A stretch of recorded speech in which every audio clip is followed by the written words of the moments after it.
사랑합니다. 성도 여러분, 어제 거룩한 주일을 보내고 월요일 아침이 밝았습니다. 이 한 주간도 주님 안에서 복된 한 주간 되기를 소망하면서 특별히 우리는 천국에 대한 소망, 또 종말에 대한 소망, 영원히 사는 것에 대한 소망이 분명한 하나님의 백성으로서 늘 기쁨과 감사가 넘치게 되기를 바랍니다. 그러면서 말씀 보시도록 하십시다. 마태복음 25장 1절에서 13절 말씀입니다. 마태복음 25장 1절에서 13절 말씀.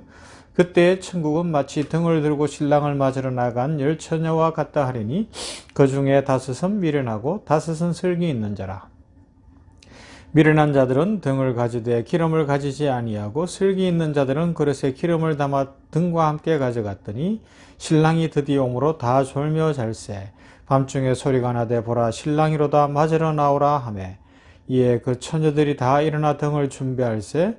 미련한 자들이 슬기 있는 자들에게 이르되 우리 등불이 꺼져가니 너희 기름을 좀 나눠 달라 하거늘 슬기 있는 자들이 대답하여 이르되 우리와 너희가 쓰기에 다 부족할까 하노니 차라리 파는 자들에게 가서 너희 쓸 것을 사라 하니 그들이 사러 간 사이에 신랑이 오므로 준비하였던 자들은 함께 혼인잔치에 들어가고 문은 닫힌지라. 그 후에 남은 처녀들이 와서 이르되 주여 주여 우리에게 열어주소서. 대답하여 이르되 진실로 너희에게 이르노니 내가 너희를 알지 못하노라 하였느니라. 그런즉 깨어 있으라. 너희는 그날과 그때를 알지 못하느니라. 아멘. 자, 우리는 영원히 삽니다. 영원히 산다는 것의 전제는 종말이 있다는 것을, 끝이 있다는 것을 우리가 확실히 믿기 때문에 영혼에 대한 소망을 더욱 크게 굳게 가질 수가 있습니다. 자, 여러분, 주님의 재림을 준비하는 자세는 어떤 자세가 있겠습니까? 오늘 본문 말씀대로 하면 신랑을 맞는 열처녀 비유입니다. 당시 풍습대로였기 때문에 문화적 전통 속에서 신랑이 언제 올지 몰라 등을 준비해야 되는데 기름까지 예배해야 된다 하는 그런 것을 알고 있었던 상황이었는데 미련한 5명은 아유 뭐 대충 되겠지, 될 대로 되겠지, 일찍 오겠지 막연한 생각을 했고 5명 지혜로운 사람들은 혹시 모를 만일의 경우를 대비해서 기름을 준비한 거예요. 그런데 이제 오늘은 그 내용을 살펴볼 게 아니고요, 이 신랑처럼 오는 종말이라는 이 상황과 그 다음 바로 앞부분 마태복음 24장에 보면 도둑처럼 오는 종말을 이야기하고 있어요. 도둑이 오는 것을 알지 못한다는 거예요. 그 시간과 때를 알면 미리 준비할 텐데 갑자기 와서는 다 뺏어간다는 거죠. 자, 이 두 가지 비유를 생각하면서 우리에게 임할 종말의 모습은 도둑처럼 오는 종말일까 신랑처럼 오는 종말일까를 한번 생각해 보면서 영원히 사는 것을 생각해 볼 수 있습니다. 자, 땅의 모든 사람들은 언젠가는 이 도둑처럼 임하는 종말과 신랑처럼 임하는 종말 중 하나를 맞이하게 될 거예요. 여러분들이 맞이할, 우리가 맞이할 종말은 어떤 모습이겠어요? 도둑처럼 올까요? 신랑처럼 올까요? 궁금하지 않으세요? 그런데 완전히 오리무중은 아니에요. 우리가 충분히 가늠해 볼 수 있다라는 겁니다. 이런 겁니다. 도둑처럼 오는 종말은 어떤 사람에게 오느냐? 오늘 13절 말씀대로 하면 그런즉 깨어있으라. 너희는 그날과 그때를 알지 못하느니라 그랬어요. 깨어있으라 그랬어요. 깨어있지 않은 사람에게는 도둑처럼 온다는 거예요. 이 땅에 애착을 갖고 이 땅에 뭐 소유물, 재물, 이 땅의 권력, 하여튼 이 땅에 모든 관심을 집중하고 살아가는 그런 사람들, 그때의 죽음이나 마지막 종말은 우리의 모든 것을 두 손에서 다 강탈해가는, 빼앗아가는 도둑처럼 오게 될 것이라는 겁니다. 우리가 움켜잡은 그 손에 있는 것까지 강제로 다 뺏어가는 그런 마지막이 될 수 있다는 거예요. 끔찍하죠? 무섭습니다. 반면에 우리가 하나님께서 주신 좋은 선물, 그 모든 것들을, 그것이 나에게 있는 재물이 됐든 재능이 됐든 시간이 됐든 무엇이 됐든 그 모든 것들을 우리는 땅에 묻어두지 않고 나만을 위해서 사는 것이 아니라 일생 동안 하나님의 영광을 위하여 살고 또 나누고 베풀고 하나님 앞에 드리면서 그렇게 살았다면 그때 주님이 오시는데 신랑처럼 오시는 거예요. 그러니까 등을 예비한 지혜로운 다섯 처녀처럼 얼마든지 신랑이 와도 괜찮은 거예요. 기뻐하며 나가서 등불을 톡하니 켜고 맞이할 수 있다라는 것입니다.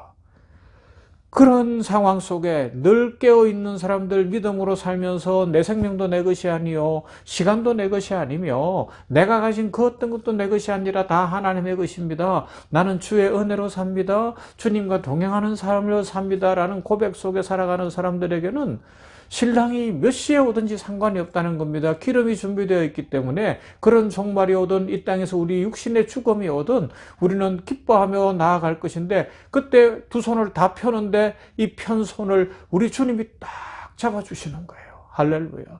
주님이 우리 손을 잡아주시기 때문에 우리가 다 펴고 다 놓은 것 같은데, 이 세상의 것들은 비록 다 놓았을는지 모르나 주님이 우리 두 손을 꽉 잡아주시니까 모든 것이 넘치는 거예요. 영원히 넘치는 거예요. 영생 복락을 누릴 수 있고 넘치는 주의 은혜 가운데 들어갈 수 있도록 주님이 손을 탁 잡아주시는 그런 은혜가 있게 된다는 것입니다. 그래서 우리에게 임할 그 종말의 모습이 도둑처럼 오는 것인가 신랑처럼 오는 것인가, 또 신랑처럼 온다면 우리는 지혜로운 다섯 처녀와 같은 모습인가 미련한 다섯 처녀와 같은 모습인가, 주님이 오셔서 우리의 손을 꼭 잡아주실 수 있도록 등불을 환히 켜고 그렇게 예비된 삶을 살고 있는가 우리 스스로 점검할 수 있습니다. 이것이 나는 영원히 사는 것을 믿습니다 라고 진정으로 고백하는 성도의 삶일 것입니다. 여러분, 두 주먹을 움켜쥐고 살 것입니까? 아니면 펼치고 살 것입니까? 이 세상에 대해서 집착하다가 도둑처럼 오는 그 종말로 인해서 비극처럼 마지막을 맞이할 것입니까? 아니면 주님의 제자로서 성령 충만함 가운데 늘 주님의 모습을 닮아가며 살아가다가 신랑으로 오신 주님의 그 손을 붙잡고 천국에 입성하는 놀라운 은혜를 누릴까요? 이 모든 물음은 결국 우리들 모두가 한 번은 대답해 봐야 됩니다. 이것은 우리 가치관의 문제고요, 우리 인생관의 문제고요, 스스로는 아는 양심의 문제이고, 그리고 진정한 믿음의 문제입니다. 성 프란시스코, 성자로 알려진 프란시스코가 죽음에 대해서 남긴 글이 있어요. 너무 감동적이에요. 제가 그대로 읽어드릴게요. 한번 새겨보시기를 바랍니다. 언제고 제 영혼이 이 몸을 떠나겠지요. 그게 언제일까요? 겨울입니까? 아니면 여름입니까? 도시에서 아니면 시골에서, 낮에 아니면 밤에, 갑자기 아니면 준비하여, 천천히, 병으로 아니면 사고로, 아니면 자연스럽게 저의 죄를 고백할 수 있는 기회가 있을까요? 아니면 없을까요? 죽어가는 저의 옆에서 영적으로 도와줄 목회자가 있을까요? 이 모든 것에 대해서 저는 아무것도 모릅니다. 다만 한 가지 분명한 것은 제가 죽을 것이라는 것, 그것도 제가 바라는 것보다 더 빨리 죽을 것이라는 사실입니다. 사랑하는 하나님, 그 중요한 날에 저는 당신의 품 안에 안아주소서. 그날이 저에게 행복한 날이 될 수만 있다면 다른 모든 날들이 슬픈 날이어도 좋습니다. 그날을 생각하면 두려워서 몸이 떨립니다. 그래도 당신 홀로 저를 구원할 수 있음을 믿습니다. 제 마음을 하늘나라에 대한 당신의 약속에 고정시켜 주십시오. 오 주님, 제 발걸음을 이끌어 영생을 향하여 곧장 걸어가게 해 주십시오. 거리로 가지 못하게 등 뒤에서 잡아당기는 것들을 모두 떨쳐버리고 전심전력을 기울여 앞에 있는 표대를 향하게 하시며 영생의 소망 가운데, 부활의 소망 가운데 날마다 기뻐하며 살게 하여 주소서. 감동이 밀려오지 않습니까? 이것이 우리가 주님을 믿는 큰 이유입니다. 영원히 사는 거예요. 우리의 죽음을 어떻게 맞이할지 우리가 어떻게 알겠어요? 주님 언제 오실지 더더욱 우리는 모릅니다. 그러나 분명한 것, 하나님이 지켜주시고 하나님께서 영원을 예비하셨고 우리는 십자가와 부활의 신앙 속에 영생 복락을 누리도록 이미 약속을 받았고 그 믿음 안에서 살고 있습니다. 우리는 영원히 삽니다.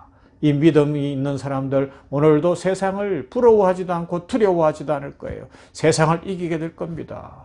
악한 자들을 이기게 될 것이고요. 악과 타협하지 않으며 정의와 공의를 행하며 사랑 가운데 살아갈 수 있을 것입니다. 이런 믿음 가운데 오늘도 복된 날 되기를 우리 주님의 이름으로 축원합니다.